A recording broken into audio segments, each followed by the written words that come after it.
Good evening. Tonight we're going to talk about a little bit about insurance. We're going to talk about not only automobile insurance, also homeowners insurance, and then health insurance. Health insurance is a mess, as you probably know. It's very political, and so politicians, being what politicians are, they use it to their advantage. Yeah, everybody thinks there's an easy solution, but nope, not gonna happen. Um, but auto and home insurance, that's a little more straightforward. So we'll talk about that. And lastly, after this, in a separate lecture, there'll be a uh, midterm prep to get you ready for the exam, but that'll be a separate video.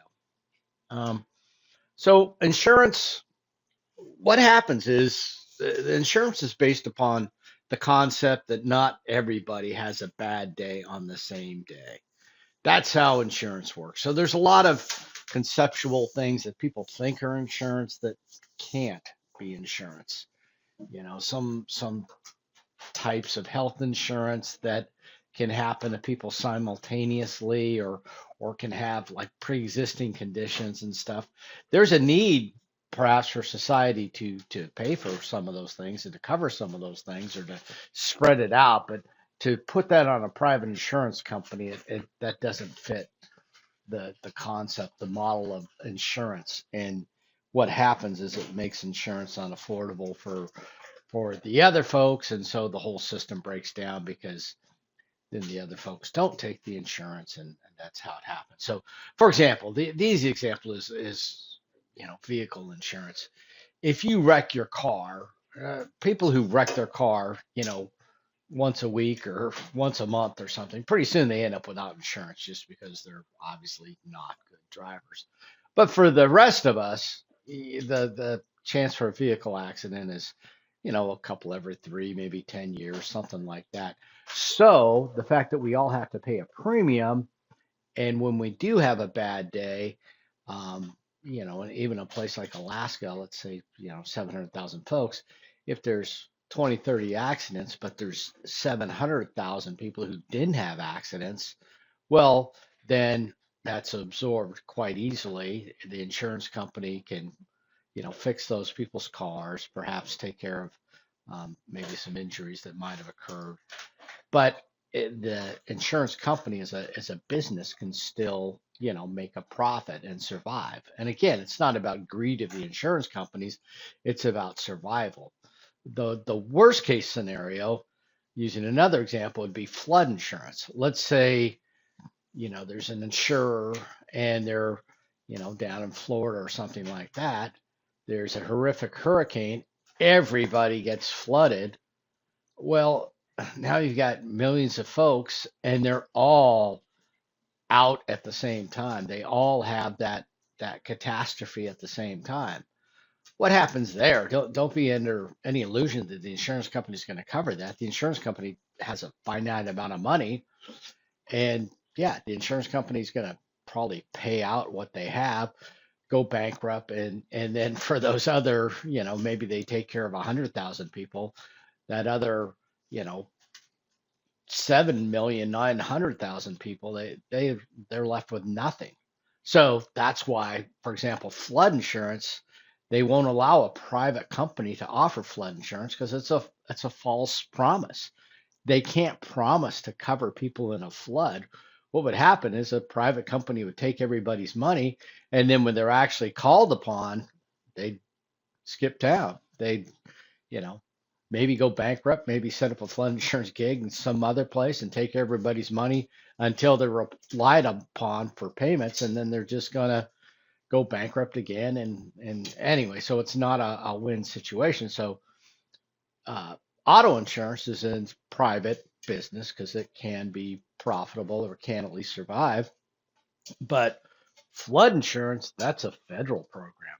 Only the federal government can offer flood insurance. They may have brokers on the private end for simplicity for execution of it, but no, by default, they can't offer insurance. So anyway, that's how insurance, the big concept works.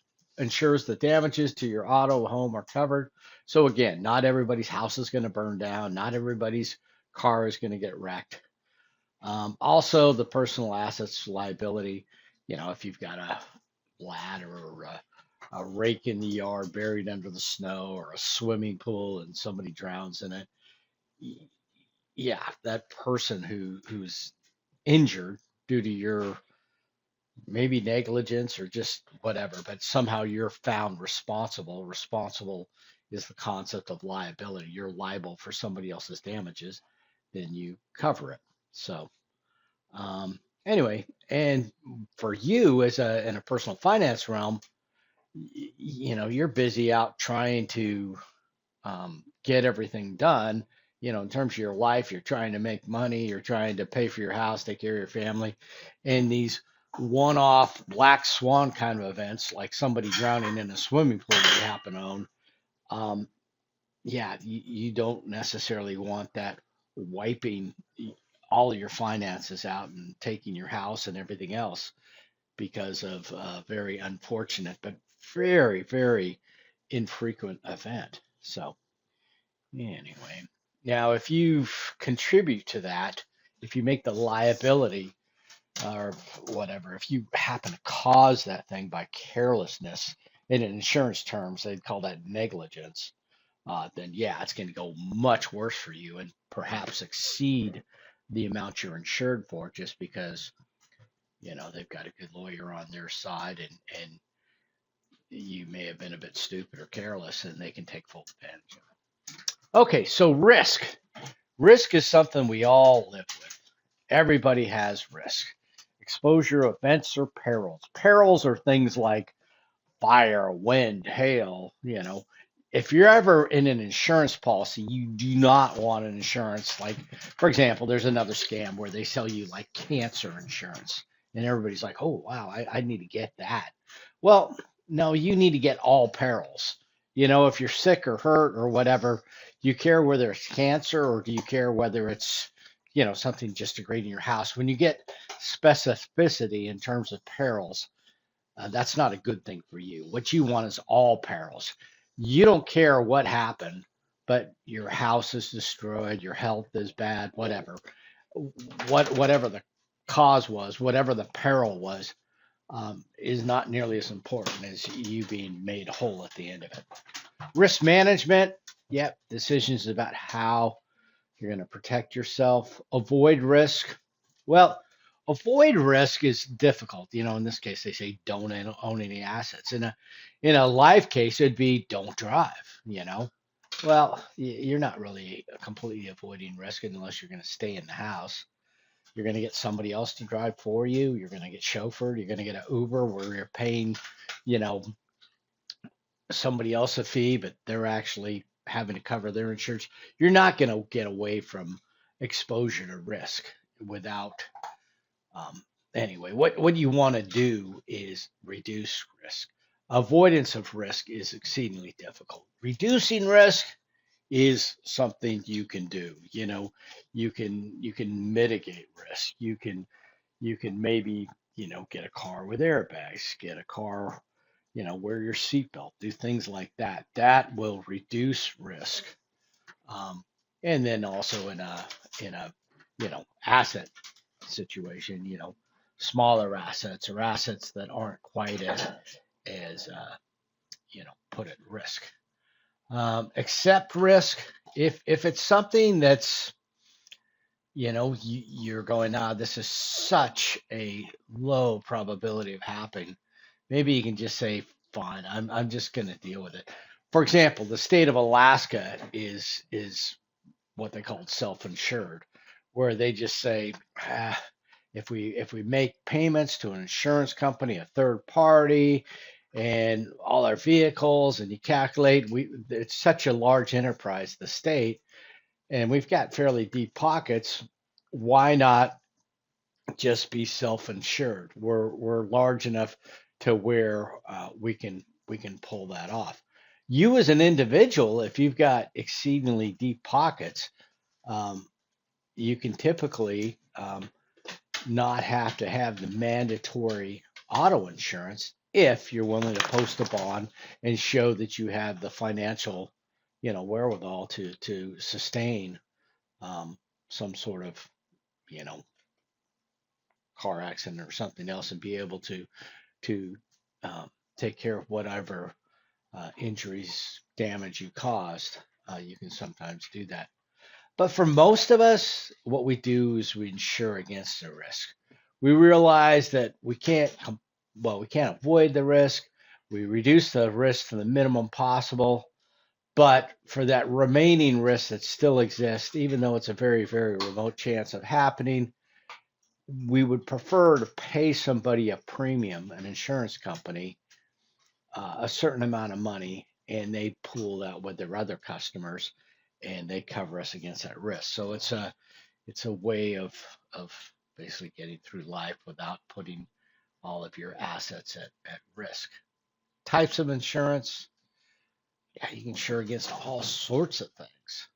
If you're doing events, shipping insurance for large shipments going on the seas and stuff. But for in the personal finance realm, it's usually property, life insurance, health insurance.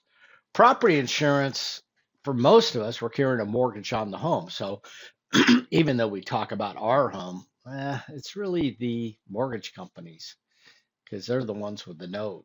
They're the ones carrying the financing on it. So they're going to insist that you have property insurance. Insurance company operations. So anyway, they're commercial enterprises. That's how they make money. Is they try to assess this risk. They have these people who can do quite a bit of math and actuaries that look at situations, determine basically what the odds are of something bad happen, and setting their premiums so that the amount they're taking in terms of premiums is a little bit more than what they're paying out, and it needs to be competitive. Now they are regulated, the state or yeah, typically states run the insurance type things in terms of qualifications, making sure that the insurance company has the proper resources, the proper money set aside. Any extra money, though, insurance companies tend to invest. But the reason why you don't typically, as a personal finance person, invest with insurance companies is because they have to be quite risk averse. They have to stay with very, very conservative investments due to the nature of their business. They need to keep this money in reserve and they can't speculate or do anything crazy with the money. Here's some different examples. Yep. So auto insurance for damage to car, medical liability. Stuff gets quite expensive. Personal injury lawyers and all that. Home repairs from a homeowner's insurance. Health insurance. Health insurance just gets fuzzy very quick. And then long-term care insurance. Let's say you get to be quite old or it could happen at any time, but you need some long-term care, some sort of dementia or some slow disease. The scary thing about nursing homes all that is, if you remember back in COVID, they talked about how horrible it was that all these people in the nursing homes were dying. Well, worse than that is the actual statistics on nursing homes. If you check into a nursing home, odds are within 6 months, 50% of those people roughly are deceased. So they may talk about long-term care, but the insurance companies know long-term is probably 6 months. Not a pleasant place to be. Become disabled, typically on a workplace is a different matter, but also just disabled from life circumstances. And then life insurance. Unfortunately, collect this one. You have to pass away. Role of insurance agents and brokers may be a bit diminished. Most of the time, insurance products are are semi-complex, and so there's going to be somebody to insert themselves in there who's certified, licensed to conduct and issue policies. But more and more things become automated, and somebody who has some sort of certificate will maybe approve or bless it. But if you're actually using an agent because of commissions and everything else, it gets a bit more expensive for most of us, we'd go online or do minimum, involvement with a human until the very end, and then just sort of seal the deal. Otherwise, the prices get too expensive. I've had sort of full service insurance agents, and I prefer to have that anonymity.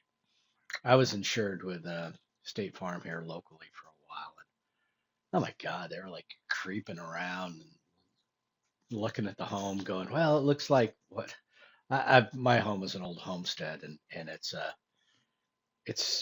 it's probably going to be condemned at a certain point because it's too close to the road and they're building a bike path. So, there's a thing called eminent domain where the government, if there's a road coming through and whatever, they'd be forced to buy it, from me at fair market value. So the notion of me wanting to dump a bunch of money into it, I'd rather build a house um, further to the interior of the property. This lot itself is like 100 acres, and why the primary house is 17 foot from a highway is kind of stupid, or 37, I guess, 17 from the bike path. Anyway, auto insurance. So if you want to not have insurance on your vehicle in terms of protecting your vehicle, and if it's not financed, you can do that.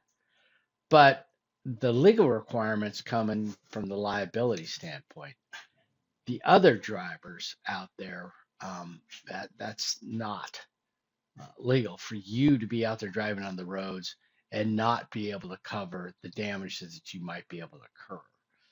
So if you want to not have coverage for your own vehicle, you can do that, and that extra coverage for your vehicle is called collision. But if you just have straight liability, in the event of an accident, yeah, you're stuck with your broken car. There's no money that's going to be paid to you for fixing that vehicle, but the other person's vehicle will receive some amount of money. Now, again, if you've got a loan on that vehicle, your lender will probably not allow you not to have, full coverage. But that's it. Costs, yeah, personal injury attorneys. I've met quite a few lawyers over the years, and I met two guys who were probably the best lawyers.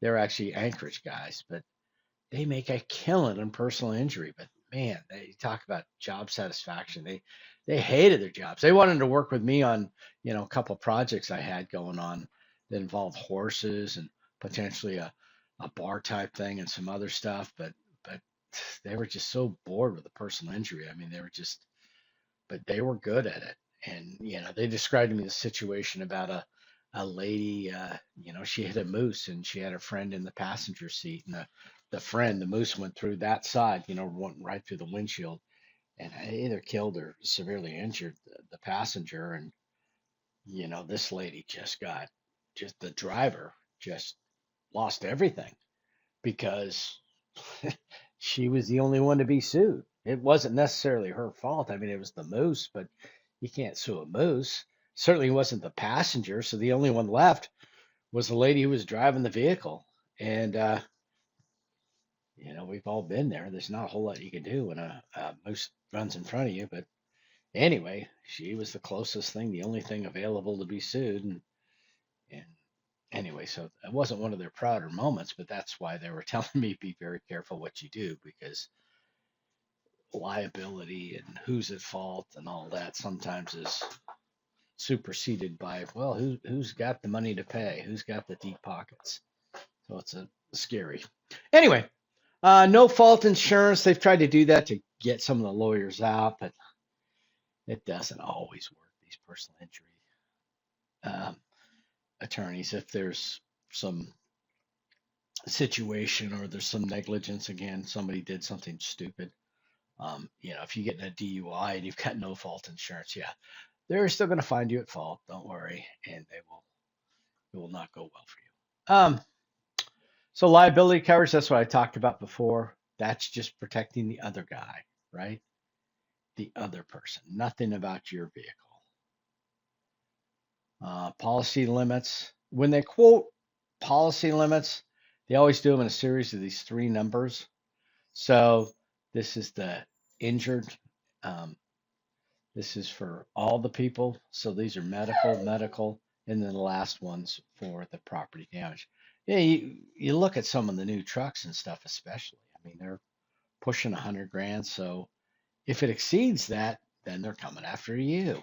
So when you get the minimum insurance, you definitely want to look at the policy because the state limits are laughably low in a lot of times. Um, anyway, the law is that you purchase the minimum amount, and the minimums are usually not quite as high as they should be. Um, B is this medical coverage, so other passengers when you're at fault, so applies only to the insured car. Here are some of these state limits. I mean, see, the medical stuff can quickly exceed these front numbers quite quickly. But 15,000, 5,000 in California, I don't know why those numbers even exist. Anyway, here's Alaska, 50. So that'd be quoted as 50, 125. So anyway, you need to probably exceed these numbers. So that's one thing you're looking at when you're getting your insurance. And the thing is, as you have more money, as you gain more assets, you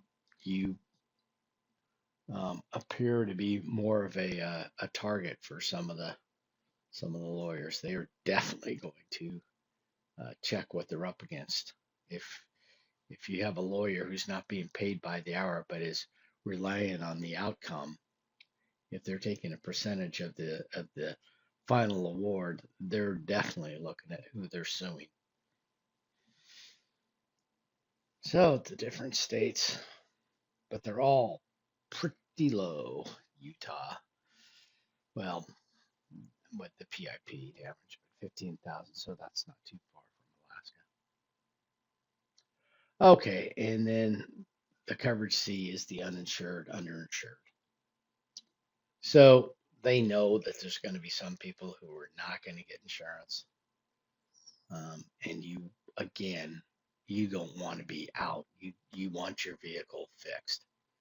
So if you had the liability only, you might have a problem. So there's different comments. Probably a lot of underinsured motorists out there though. Collision. Now this has to do with your own vehicle. Now this is where the policies get more expensive though. And that's why a lot of people will drop collision, especially for an older vehicle. That kind of makes sense. Comprehensive is what fixes, windshields, hail, other stuff that's not covered. So, if your car like burns in your garage, is that a homeowner's insurance claim or is that an auto insurance claim? Anyway, things get kind of interesting.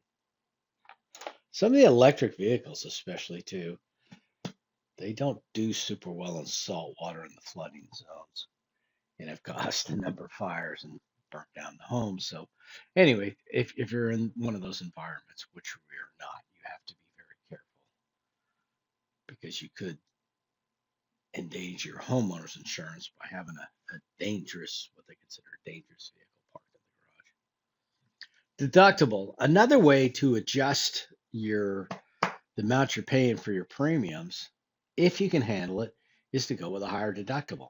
So I've done this quite a bit where I'll have like $1,000 deductible, which seems like, golly, that's a lot, but not really. The problem is, let's say you have a $250 deductible. Well, you're thinking, wow, I only have to come up with $250 before the insurance company starts, engaging. But the insurance company, by virtue of you having this lower deductible, they know that you're going to have a higher, propensity to file claims. The other problem is when you file claims, they may pay for your thing, but they also raise your rates. So I've had this discussion before, and this is, again, had to do with this local homeowners insurance. I had a heating pipe break and ruin some flooring, and talk to her. And in fact, I just had another thing. And anyway, you always get in these discussions with the agents. They're like, well, if you want to report it, your premiums are gonna go up. It's gonna be 7,500 on homeowners insurance. I have a $7,500 deductible. Like, is it gonna be over 7,500 bucks? If it's gonna be close, you're better off just paying it and not reporting it. And it just kind of, anyway, I kind of go with the minimum possible on homeowners insurance. One interesting, well, we'll get to it here in a second, but one interesting thing up here is earthquake insurance, which most people don't have because it's prohibitively expensive. So anyway, we talked about comprehensive, we talked about collision. Sorry for the slides rolling around. We talked about deductible. There's other things that can be covered in auto insurance. Yep. I had a policy in Europe, a skiing policy that was like amazing. And it covered the helicopter to fly me off the slope, would kennel my dog, would get my car back home because it was assumed I'd have to take the train home. And I mean, you can get just crazy provisions in insurance. And in auto insurance, yeah, there's all sorts of extras, rental car reimbursement and other stuff that may not seem like a big deal, but may be, quite fortuitous if you get in a wreck. If you just have a single car. If you got multiple cars, then you really need to pay for rental car reinsurance. You would take your other vehicle, perhaps your old truck or whatever you got sitting by the side. Also, road hazard and other things that might be nice to have, or, a tow truck's going to be, I don't know. I usually get the ones that put me and the dog inside. Unfortunately, I know more tow truck drivers than I should. But yeah, it's about $350 or so, and it's about a once every 2 year kind of occurrence. And I just pay for it. But I could get it, routed through my insurance. So here's again a summary of some of these provisions. Bodily injury, damage to your own car for collision, medical. The medical is where the real expense is going to come up. And comprehensive are kind of the cats and dogs, everything else. What affects the insurance premiums? The value of the car, a lot of it. The repairability of the car. Certain cars have problems. Again, I know you guys are tired of me talking about electric vehicles, but if you damage that battery, on the bottom of the vehicle, it's not like they can just replace small parts. It might be the whole battery, which is kind of pricey. So they factor that in on the insurance. And then your personal characteristics, your age, your mileage, your driving record. They can get down on the weeds if they want. They smoker versus non-smoker, whatever correlation they think they can find. That again, these people, they do a lot of math. They have, big data available, and they'll see, these guys seem to crash more than others, and so we're going to raise the rates. So, some correlation between how you do in school versus how you drive. What you do have a chance to do is go with different companies, and now you can go on, different sites and see what's competitive and not get too lumped in. One thing they do try to get you to do is have all of your policies with the same company. If it makes financial sense, I might do that, but currently I don't. In fact, I have one company that insures classic vehicles, which is sad, shows the vintage of some of the vehicles I drive, but supposedly my old 4Runner is considered a classic, and I get full coverage on it for very, very low. And so then I have another insurance company that will, register large trucks without calling them commercial vehicles. And so sometimes you end up with more insurance companies than you want. But anyway, whatever works on your specific situation, but compare prices. Yeah, these numbers I found were kind of crazy. because these were a bit dated. And I think, oh shoot, I thought I put them in here. Anyway, these numbers have gone way, way up. Maybe we'll come across the slide that I added. Somehow it looks like I put it erroneously someplace else. But if you go someplace like, well, Tornado Alley, Oklahoma particularly, outrageous amounts of homeowner costs. So that's probably why I'm confused. On auto insurance, we're looking more at lawyers and cost of attorneys and stuff. So Alaska would probably be mid-range, but depends on, how favorable the courts are to allowing large damages, which obviously New York must be fairly, you know, fairly friendly court system to victims and the lawyers. Homeowners insurance. So now we're moving into, the home itself. Um, Fire to burglary, typically not flooding. Different perils. You want all perils.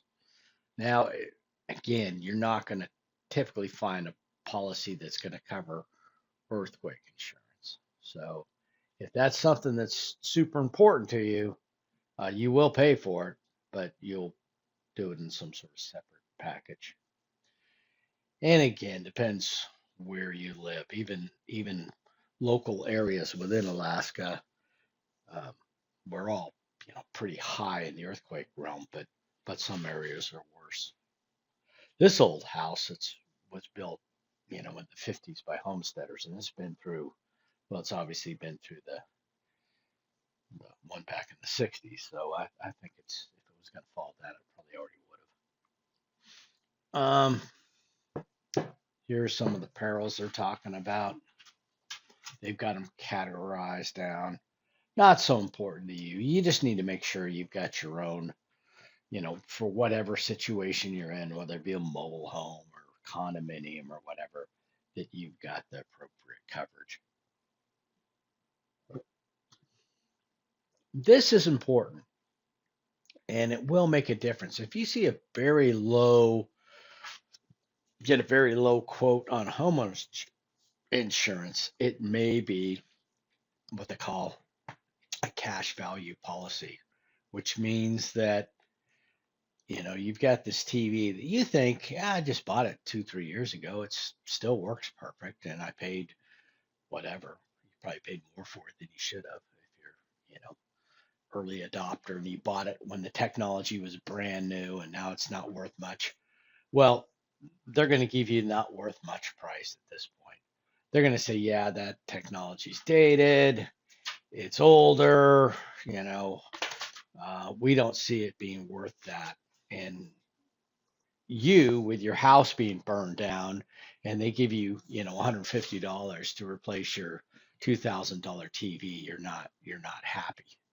Now, if you had that big TV and you had the replacement cost, they're going to give you a like type of TV. So one thing is you got to be able to establish what you have. So going around, and we'll talk more about this later, but taking perhaps a video of the inventory of all the things you have is kind of handy to establish what you had and the condition of it and all that kind of stuff. Since after a fire, things are going to be melted, missing. But some of these cash versus replacement costs, this can be eye-watering when you get to clothes. If you think all of your, attire, all of your fashion type stuff, to replace that stuff at new retail prices would be exorbitant. If they're just going to give you replacement cost, it's like thrift store pricing. You're just not going to get there. So for most of us, we probably want a replacement cost policy to make sure that we've already got enough stuff going on. Something very bad has happened, and now we don't need this extra financial burden of trying to re-equip the house on a budget. Other structures, yeah. Again, I've got a structure on my property where I put a lot line right in between it because I did not want a certain structure included because it's sketchy. I didn't want. Anyway, the insurance company called me up and they were looking at the satellite photos. They said, "We noticed this shop building and it's not on your policy." I'm like, "Yeah, I don't want it on the policy." And so anyway, they were fine with that, but they were concerned that it had been put on the policy. So sheds and other items, if they're of value, in most cases, unless you've got something weird going on like I do, you want to make sure that's covered. Personal property. The thing about personal property, if you've got a lot of stuff in a certain category, like let's say you've got a bunch of jewelry, or you've got a bunch of photo equipment, or electronics, or guns, or something like that, and you think it's covered under your normal insurance policy, you're probably going to be sadly mistaken. That in-depth policy, that whole policy packet, if you would have read it in detail, you probably would have realized that, any one category is limited to a certain dollar amount. So for jewelry or something, all your jewelry is covered up to an amount of $1,000 or something, or guns up to, $1,000 or something like that. Where whatever. So the way around this is you need to be basically honest with the insurance provider and then have those items inventoried and delineated on the policy. And it may take a separate policy or some sort of addendum, a contract writer, a personal property floater. There's all sorts of different terms that kind of all mean the same thing. It's just like an additional contract, a subset of that contract to delineate those other items because you don't have coverage, the coverage you probably thought you had. And it's not going to be an issue until it gets destroyed, and then you're going to be really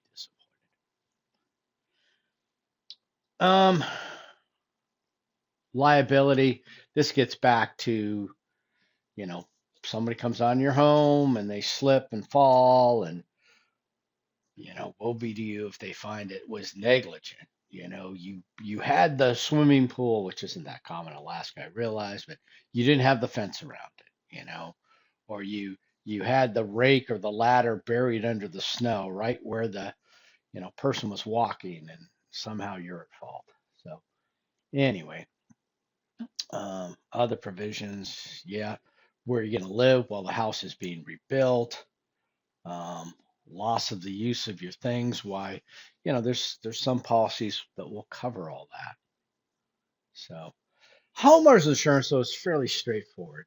Business insurance is kind of a nightmare. Like farm insurance is exceedingly difficult. You can't even get it in the state for the most part. Anyway, just be happy that as long as you're doing mainstream stuff, you'll typically be able to get homeowners insurance. Value of the home, how much you want in the deductible, the location. More an issue, you go to someplace fire prone, like California, where they've got all sorts of, well, they've got all sorts of arsonists, and then they've got, people building right in the woods without taking care of the trees, and then the utility companies, they don't dare touch their power lines because they could get sued. They'd rather just the fire happen and then say it was an act of God. So anyway, all sorts of unique things going on, that can affect your policy.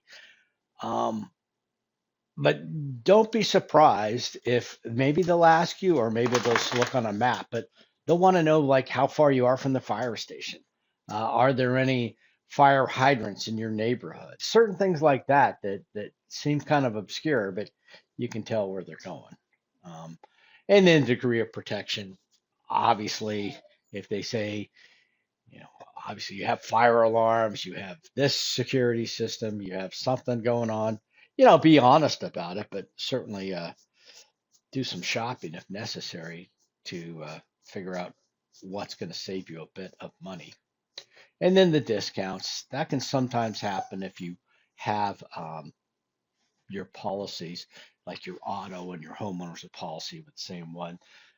sometimes they'll give you a break, or they'll give you a break for not filing many claims, which again, when you file a claim, you kind of get put on that bad boy list, and they share that list. The insurance companies definitely cooperate. If you get canceled by one insurance company, don't think you're going to go to another insurance company and start fresh. No, they've got a master database to cover all of that stuff. Here's those numbers I was looking at to compare other states. So on homeowners insurance, it does make a huge difference. You can see these things out there where the tornadoes happen, just astronomical. Up here, average annual cost, national average 24. In Alaska, I don't get it for that cheap. I think one of mine is 17, the other one's like 1900 a year. So again, it depends on the value of the home and what else is going on. That having more property and kind of being in sticks probably raises it a bit. But yeah, certain prone states. Where's Florida? Florida should be on here. And California now is getting that way too, just because of the rebuilding costs. Strategies to increase your deductible, improve protection. Yeah, they use that one insurer to get a discount, stay with the same company, don't file claims, shop around. So not a whole lot you can do, but I've never filed a claim. I've thought about it, but the silly agent, well, not silly. I mean, I guess they're looking out for my own good, but it's like, why do I have insurance when every time I call you, you say, don't you dare file a claim because you'll regret it in the long run. Now, if I had a whole house burned down, that would be a no-brainer. But usually I get things that happen in the mid-range where they're like, yeah, just take care of yourself. Suck it up. Renter's insurance. So this just insures your items, but it also has some liability coverage, which the landlord likes. Landlords will often insist that you have renter's insurance so that if something bad happens, they go after the renter first before messing with the landlord. So obviously it doesn't cost the landlord anything to say, hey, you need to have renter's insurance. It's not his problem. And forcing you to do it. But it's not huge money. Again, if you have something in a special category, make sure you mention it, but they're not covering that much. They're not covering the structure or anything like that. They're just covering your personal effects. Umbrella policy. Umbrella is a good term. Just like, these defined specific peril policies are a problem. I've got a umbrella personal liability policy just because I don't know what might happen. I'm not, I would say a wealthy person, but whatever. I don't want it all to go on a lawsuit. I deal with a lot of horses, a lot of people on four-wheelers, and I mean, people manage to hurt themselves all the time. And if it happens to happen on your property, they're trying to it's not a good situation. All right, so that stuff is pretty straightforward. Health and disability insurance, like I say, is very fuzzy. The problem with health insurance, number one, it's more political than any other insurance. Back when they had the Obamacare, the Affordable Care Act, as they call it, they made it sound like we've got this.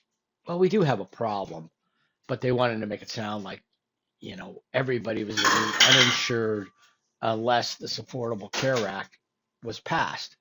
The Affordable Care Act only helps less than 3% of the people.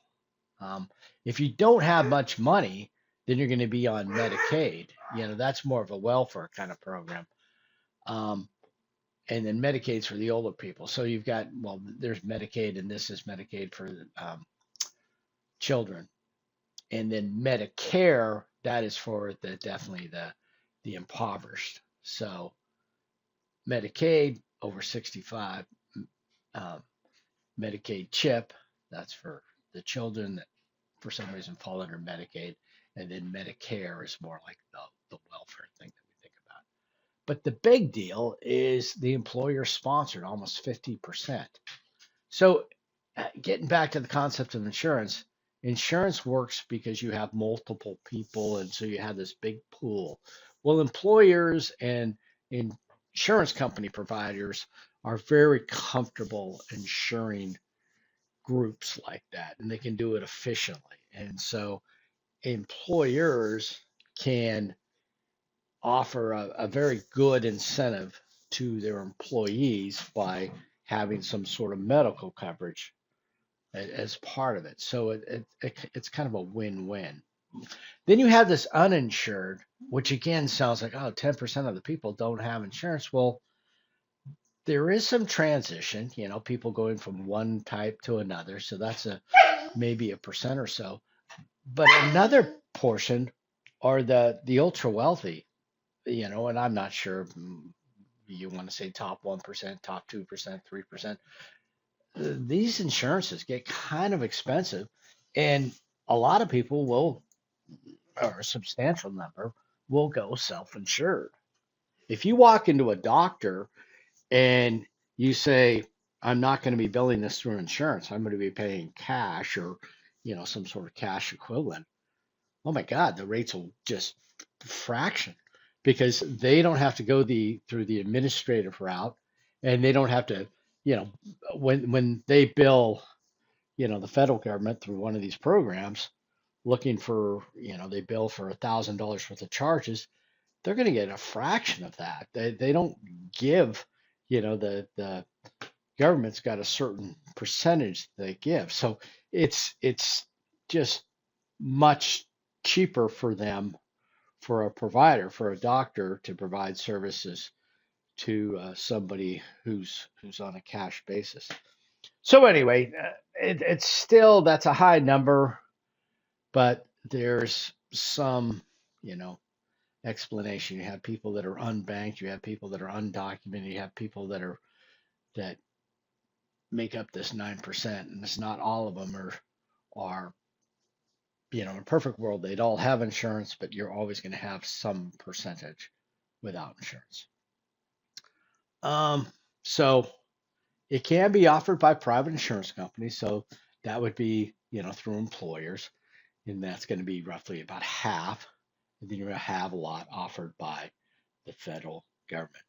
Now, what they were pushing for, and particular political sides on the left would want what they call single payer, and that just means the government is the single payer.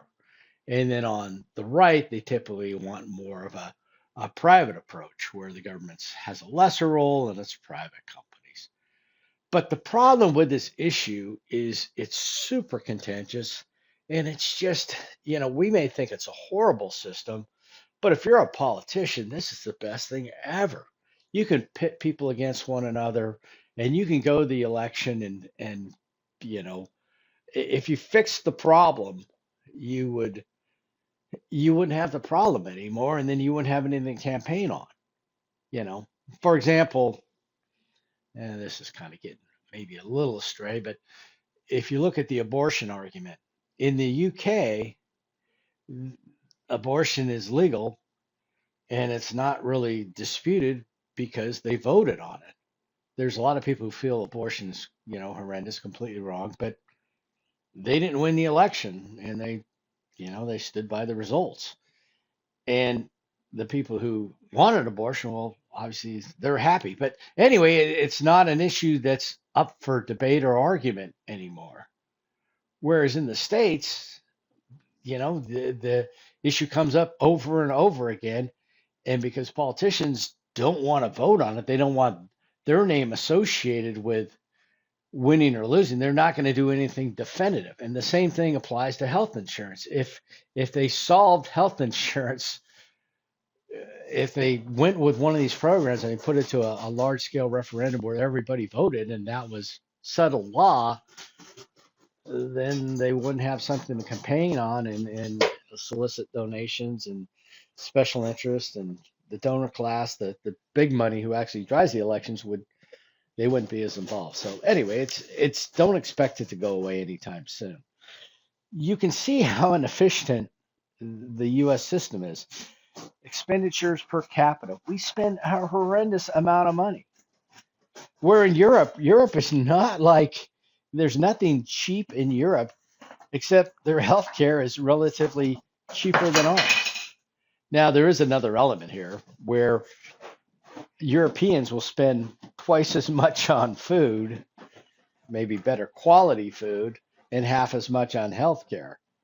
So there's something to be said for that, that there's more in prevention sometimes. But anyway, interesting snippets.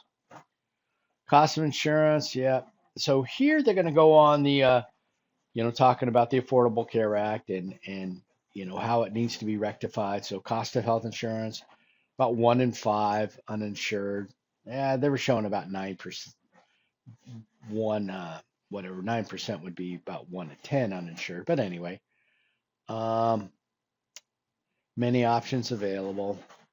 But it's definitely an issue where it will drive the vote. It will drive people's habits. It will get people incredibly, it's very emotional, get people very concerned and very agitated. So it's the politicians are not going to let that one go.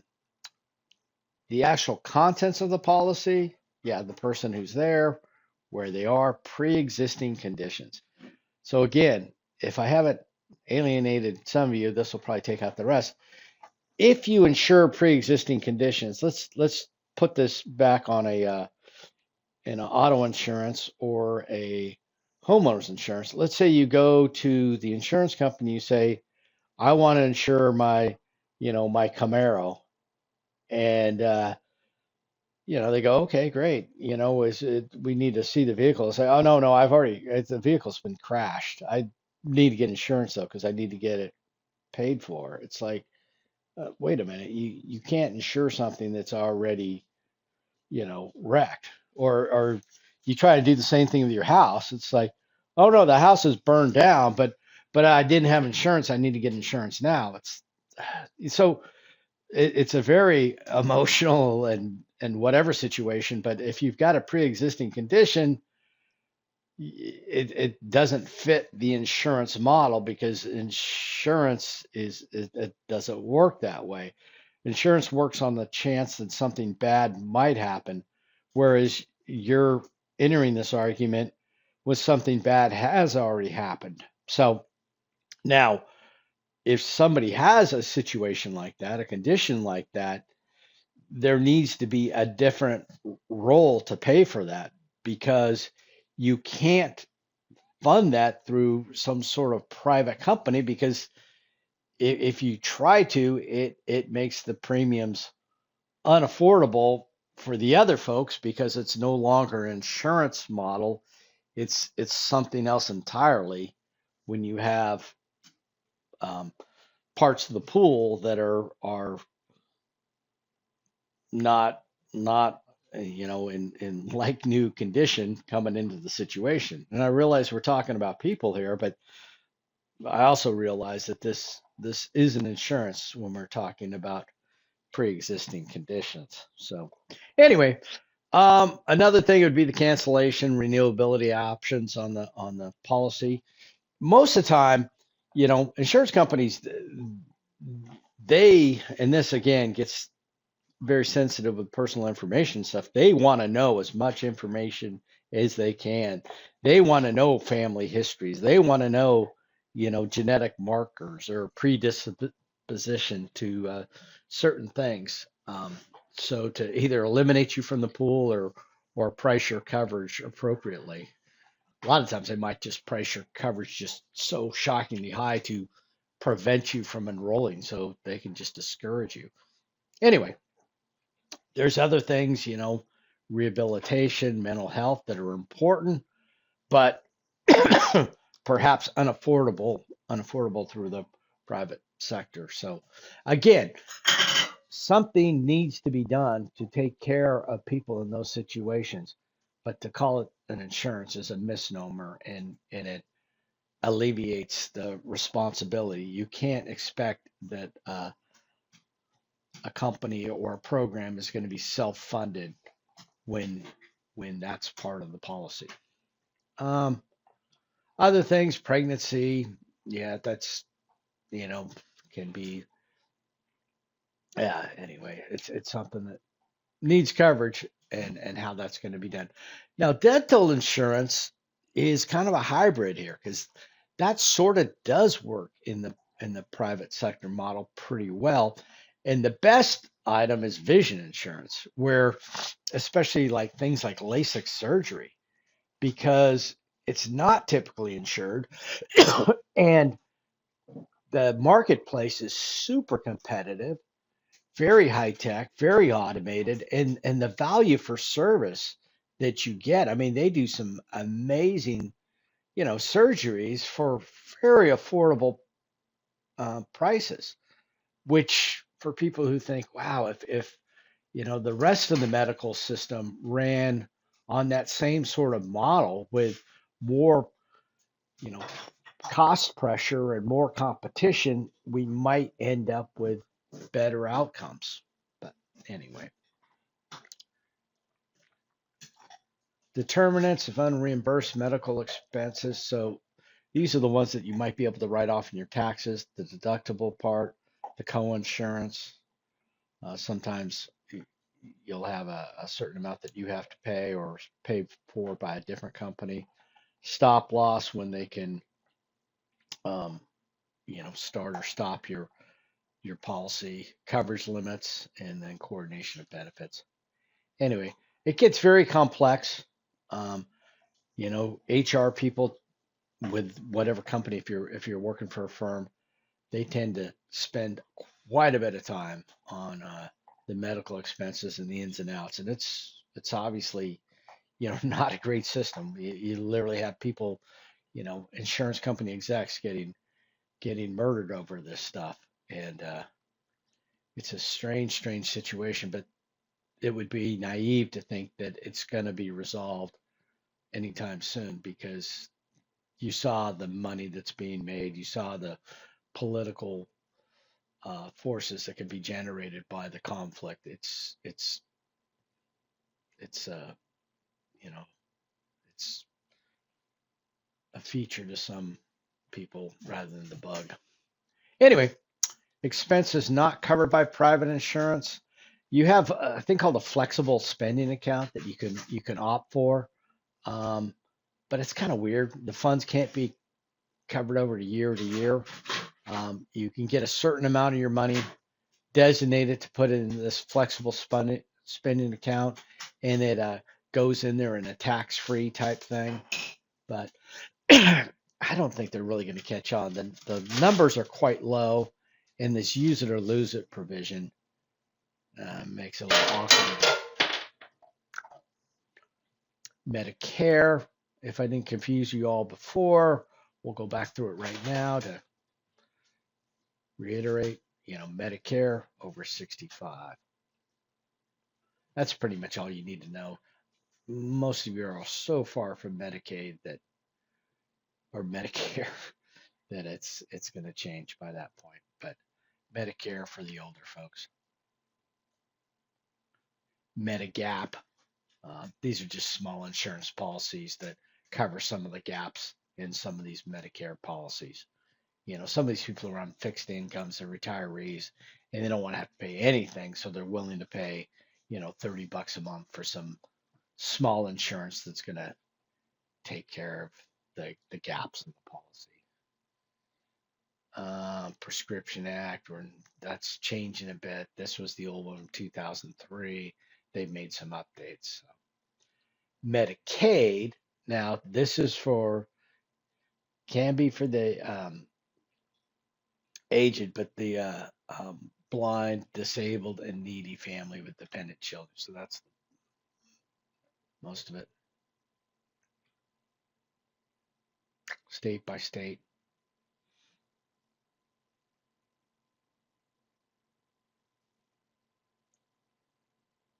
This is something that this kind of demonstrates the, popularity of the um, Affordable Care Act, the Obamacare, whatever you want to talk about it. If you look at these numbers, so here you have Democrats, here you have Republicans. So you can see how what the political divide is. 91% of the Democrats have a favorable viewing of it, whereas 77% of Republicans have an unfavorable view. So it's very much a political divided issue. Long-term care insurance. Now, this has to do with like nursing home type care.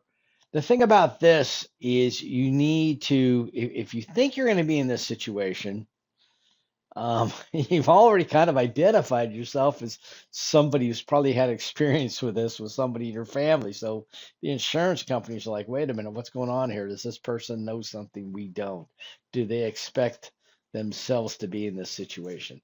If you wait till you actually need it, now, you're sort of back in the pre-existing condition where it's going to be unaffordable.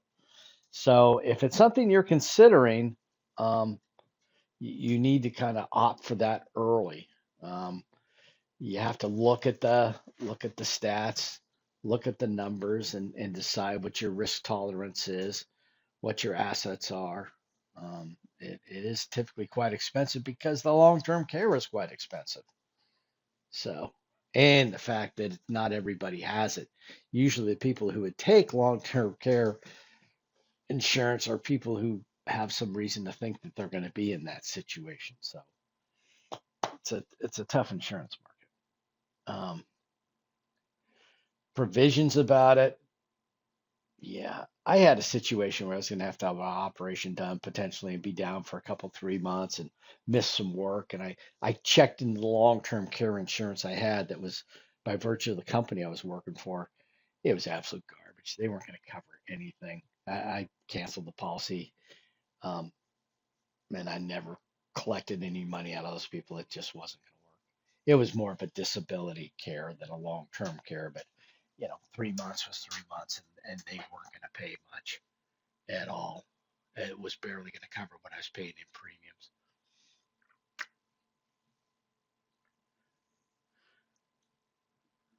Yep, shop around. If you're in better health, that helps. You try and get it when you're younger, that helps. Now, obviously, you're going to be paying for it longer, but if you wait too long, you may find it's unavailable.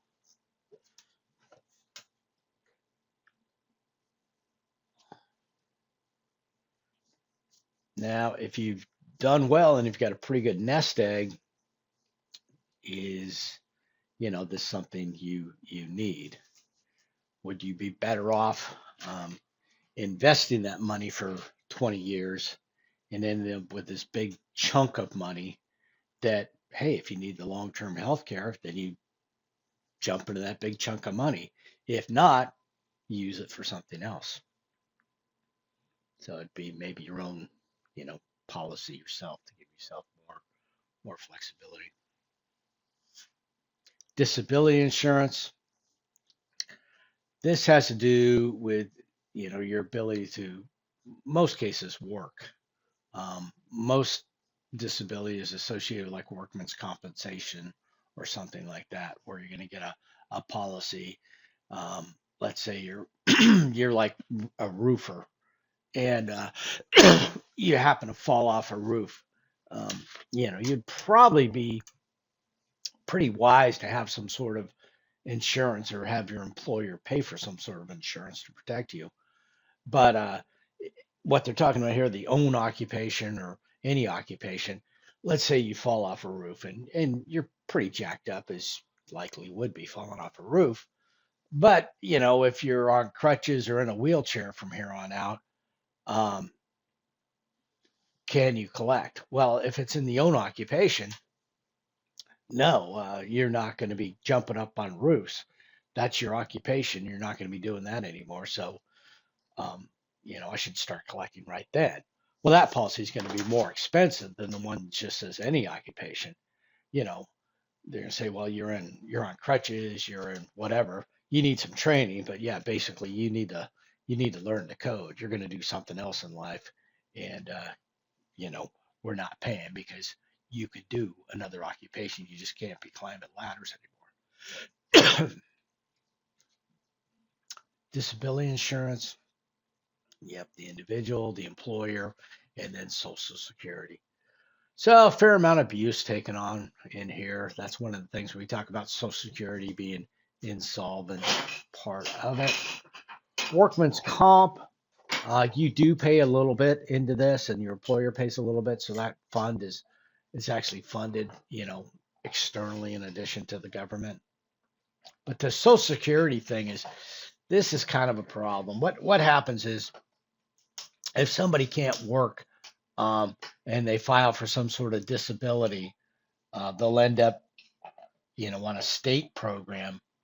Well, there are certain lawyers. There used to be a couple guys that wore these stupid cowboy hats or on bad TV shows. But anyway, their deal was to get the people on state benefits, get them on the federal Social Security, and so the states would pay these lawyers like $1,500 per person that they could get off of state benefits and put them on the federal system. So that's how you ended up with a lot of people on Social Security. The provisions, yep. Depends. There's so many different types of policies that are out there. But it is something that, can help people out if they're unable to work due to, some sort of injury. Waiting period. You'll find this with a lot of policies, a lot of insurance policies, where you have to, it has to go for a certain length of time. And again, what they're trying to eliminate here are pre-existing conditions.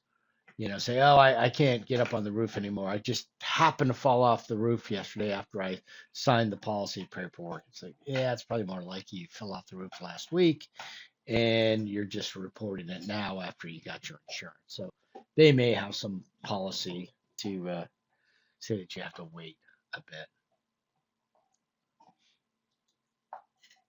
And that's kind of it. So this lecture, this is not my favorite. The health insurance in particular just kind of brings me down because there's no good solutions being proposed. It's a problem that's seems like there should be some solutions out there, but it's been going on forever, and I don't think anything's going to change. There is so much money, so much inefficiency in the system, and it's so powerful, especially with certain people. Certain people will do anything, for their health insurance. And UK, for example, I mean, their NHS, their National Health Service, it comprises a huge amount of their budget and drives all the elections, and we're almost to that point. In fact, we spend more per capita than they do. So very powerful situation, but very grim as well. Okay, so this midterm exam, I'm going to have a separate video on that. Make sure you watch it before you take the test. It should be on Blackboard, 40 questions, multiple choice. The time limit out there, the video just closes. It's not open book. Don't try and do that, because what will happen is if you're shifting around or exceed the time limit, it's not going to work well. You don't have enough time to, look up 40 questions. Besides, if you watch the video and you've paid attention, you're not going to be in a huge problem. Math is super simple, so you'll be fine there. All right, and that's it for tonight.